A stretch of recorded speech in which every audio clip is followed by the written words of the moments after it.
ঈদ পরবর্তী প্রথম দাওয়াত, কিন্তু মেনুটা একদমই অন্যরকম। না, কোনো পোলাও রোস্ট নয়।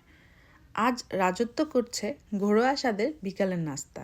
সাথে আছে সিলেটের সেই বিখ্যাত নুনগড়া আর মন ভুলানো তুষার সিন। বিদেশের এই ব্যস্ত জীবনেও এমন দেশি আমেজ আর আড্ডার স্বাদ কীভাবে পেলাম, চলুন আজ সেই গল্পটাই শোনাই। আসসালামু আলাইকুম, ওয়েলকাম করছি আমার নতুন আরেকটি ব্লগে। ঈদের দিন তো কাজের চাপে ঠিকমতো শাস্তিই পাইনি, তাই ঈদ পরবর্তী এই প্রথম দাওয়াতে নিজেকে একটু স্পেশাল ফিল করানোর জন্য সুন্দর একটা সবুজ রঙের শাড়ি পরলাম। ভাবির বাসায় যেয়েই দেখি আমাদেরকে গরম গরম লুচি খাওয়ানোর জন্য ভাবি একদম লাস্ট মিনিটে লুচিগুলি ভাজছিল যেন ঠান্ডা না হয়ে যায়। ভাবির লুচি ভাজতে ভাজতে ভাবলাম বাইরে এই সুযোগ কয়েকটা ছবি তুলি। আজকে কিন্তু বাইরে বেশ ঠান্ডা, শীত যেন এখনো বিদায় নিতেই চাইছে না।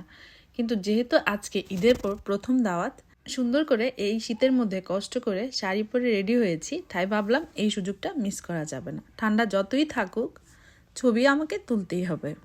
তাই বাইরে এই শীতের আমেজ গায়ে মেখে আমরা সুযোগ বুঝে জটপট কয়েকটি চমৎকার কাপল ছবি তুলে নিলাম। একদিকে আমার শাড়ির আঁচল উঠছে আর অন্যদিকে ভাবির কড়াইতে লুচিও ফুলছে। বাইরে এই হাড় কাঁপানো ঠান্ডার মধ্যে আমার হাজব্যান্ড তো কিছুতেই বাইরে থাকবে না, তারপরেও সে খুব সম্ভবত 1-2 মিনিট আমার সাথে ছিল। এতে করেই সাবিনা যে পরিমাণ সুন্দর ছবি তুলে দিয়েছে, তার জন্য সাবিনাকে স্পেশাল থ্যাঙ্কস না দিলেই নয়। বাইরের ছবি তোলা শেষ করে এই তো আমরা ডাইনিং রুমে চলে আসলাম। ভেতরে আসতেই দেখি ভাবি অলরেডি একটার পর একটা টেবিলে খাবার সার্ভ করছে, আর এদিকে ভাইয়া শেষ মুহূর্তে এইভাবেই টেবিলে ঠিকঠাক মতো খাবার সার্ভ করা হয়েছে কিনা ভাবিকে সাহায্য করছে। না মানে ভাবি যদি কোনো আইটেম ভুলে যায় ভাইয়া মনে করিয়ে দিবে আর কি, যে তুমি তো ওই আইটেমটা করছিলা, টেবিলে রাখো নাই। যেমন ওই দিন আমার বাসায় একজন গেস্ট আসছিল, আমি শেষ মুহূর্তে ভাবছিলাম কাবাব ভাজবো, বাট মেহমান চলে যাওয়ার পর যখন আমি ঘুমাইতে আসছি তখন বেডের মধ্যে আমার মনে পড়ছে, ওমা সব খাবার দিলাম, আমি তো কাবাবটাই ভাজি নাই। তো এটাও কিন্তু কম বড় হেল্প না। এনিওয়েজ, এবার আসা যাক আসল আকর্ষণে। বিকালের নাস্তার এই আয়োজনটা ছিল একদমই স্পেশাল। ফুলকো গরম গরম লুচি আর তার সাথে দেশি স্টাইলে আলুর দম, আর ছিল গরুর মাংস ভুনা, পুরো জমে ক্ষীর। এছাড়াও ভাবি বানিয়েছিল কাবাব আর তৈরি করেছিল চিকেন রোল। রোলটা এত বেশি মজার হয়েছিল যে আমি 2টা খেয়েছিলাম। ভাবির কাবাবটাও খুব বেশি স্পেশাল ছিল। চিকেন তান্দুরির কথা কি বলবো, ওটা এত বেশি জুসি হয়েছিল যে আমরা সবাই অনেক বেশি এনজয় করেছি। তবে আজকের স্পেশাল চমক ছিল সিলেটের ঐতিহ্যবাহী নুনগড়া আর ময়দার তুষার সিন। গল্প করতে করতে কখন যে প্লেট শেষ হয়ে গেল বুঝতেই পারলাম না। আসলে রান্নার চেয়েও বড় ছিল সবার সাথে বসে একসাথে খাওয়ার সেই মুহূর্তটা। সব জাল খাবারের পর এবার আসা যাক আজকের দাওয়াতে সবচেয়ে মিষ্টি অংশে। ভাবি আমাদের জন্য সাজিয়েছিলেন এক দারুণ স্পেশাল ডেজার্ট কর্নার। যেন গুছানো এই ডেজার্ট কর্নারটি দেখলে যে কারোরই মন এক নিমিষে ভালো হয়ে যাবে। এখানে কেকটা এক ভাইয়া নিয়ে এসেছিল, আর এই কাপ কেকগুলি নাহিলা নিয়ে আসছিল। এছাড়া বাকি সব ডেজার্টই ভাবি ঘরে তৈরি করেছে। বড়দের আড্ডা আর গানের আসর তো চলছিলই, কিন্তু আসল আনন্দ তো ছিল অন্য জায়গায়। আমাদের সায়রা, চামরিন আর আজান, ওরা যে কি পরিমাণ এনজয় করছিল তা ওদের মুখ দেখলেই বোঝা যাচ্ছিল। কখনো দৌড়াদৌড়ি, কখনো আবার নিজেদের মধ্যে একটুখানি খুনসুটি। ওদের এই বাধাহীন আনন্দ দেখে মনে হচ্ছিল দাওয়াতের আনন্দ যেন দ্বিগুণ বেড়ে গেছে। আসলে বাচ্চাদের এই খিলখিল হাসি আর দুষ্টুমি ছাড়া কি আর কোনো দাওয়াত পূর্ণতা পায়? ওদের এই ছোট ছোট মুহূর্তগুলোই আমাদের আজকের এই সুন্দর দিনটিকে আরও বেশি স্পেশাল আর স্মৃতিময় করে তুলেছে।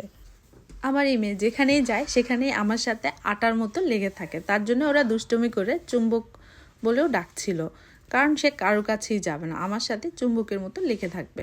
ধোয়া ওঠা স্পেশাল চা, সত্যি বলতে এই 1 কাপ গরম চা ছাড়া আমাদের আড্ডাটা যেন একদমই জমে। হঠাৎ করে ক্যামেরার সামনে আসার সুযোগ পেয়ে ভাইটি তার অভিনয়ের সব রকম দক্ষতা একসাথে দেখানো শুরু করলো। এবার সব ভাবিরা চায়ের কাপ হাতে নিয়ে শুরু হলো আসল সিরিয়াল। স্টার জলসার ভাবিদের মতো লেগে গেলাম এই ঈদে জামাইয়ের থেকে কে কত টাকা সালামি আদায় করতে পারলো সেই হিসাব খসতে।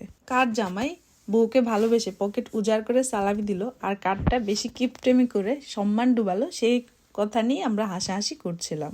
মাঝখানে জামাইদের জীবন এখন তেনা তেনা। চা শেষ হতে না হতেই শুরু হলো আজকের রাতের সবচেয়ে মায়াবী অংশ, আমাদের ঘরোয়া গানের আসর। এই গানের আসরে যেটা একদম স্পেশাল ছিল এবং প্রত্যেকে সেটা এনজয় করছিল, সেটা হচ্ছে রাফির গাওয়া গান। কারণ হচ্ছে সে মেল এবং ফিমেল উভয় কণ্ঠেই ভয়েস দিতে পারে। আমার ভিডিওতে কপিরাইট আসবে, সেজন্য গানটা আর অ্যাড করলাম না। কারো গলায় সুর আছে, আবার কেউ বা গানের সাথে শুধু তাল মেলাচ্ছিল।